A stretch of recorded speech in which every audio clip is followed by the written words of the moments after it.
Africa has the youngest population in the world, and this figure is only going to increase. At the same time, youth unemployment is rising and is creating an African crisis.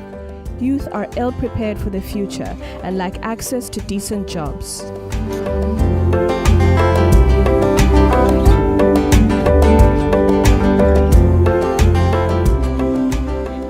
Entrepreneur in Tanzania is like a seed planted in a desert that lacks water. So a seed that is planted in a desert or a place with no water, it has to struggle to germinate. Hard time that the young people also realize it's not only about job seeking, they can also think of what they can do to create jobs. Youth are the future. They have energy, they are creative, innovative and passionate. But they are left out of the dialogue. Youth should be part of the discussion on creating a better tomorrow for themselves and the generations to come. The Road to Nairobi 2016 is an initiative of the Building Bridges Foundation. With nothing more than a bus, we traveled to 8 African countries, meeting over 80 young African entrepreneurs. We started in South Africa, we went to Mozambique, Malawi, Zimbabwe, Tanzania, Rwanda, Uganda and Kenya.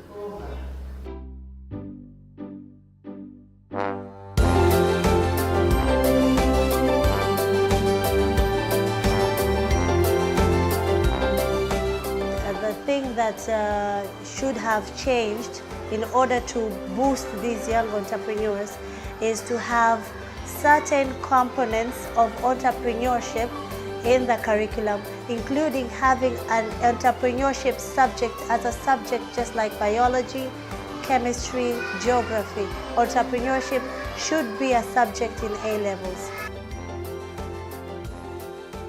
At the same time, you're trying to use the same resources to make employment to a lot of youth in the village and in Tanzania in general. But job creation is the big problem, and finding employment, well-paying job in Tanzania is another big problem.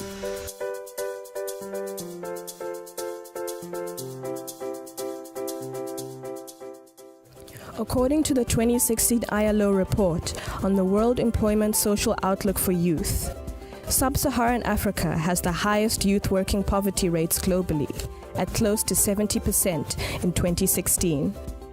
In addition, youth are overrepresented among the unemployed. The situation is even more striking for young women and youth in rural areas. This in turn leads to higher proportions of young people migrating to big cities and abroad in pursuit of better economic prospects. Our team went across the continent to meet youth entrepreneurs working in urban centers, townships and rural areas. We heard about ventures of 3D printing of viable organs, harvesting of guano, dead feces as natural fertilizers, and technological engineering for free parking solutions, among many others. One message they all had in common: we need to create a culture of entrepreneurship in Africa. Entrepreneurship in Africa is not yet seen as a respected career path, and support systems are not in place and are not enforced. The Road to Nairobi 2016 is a way for young people to get together, to learn from each other, to share their solutions, and to inspire each other. To create real changes, the team has brought together different stakeholders to listen to the voices of youth entrepreneurs with the aim of fostering youth-led solutions. The entrepreneurial potential on the African continent is growing. It's time for action, and we need to start now.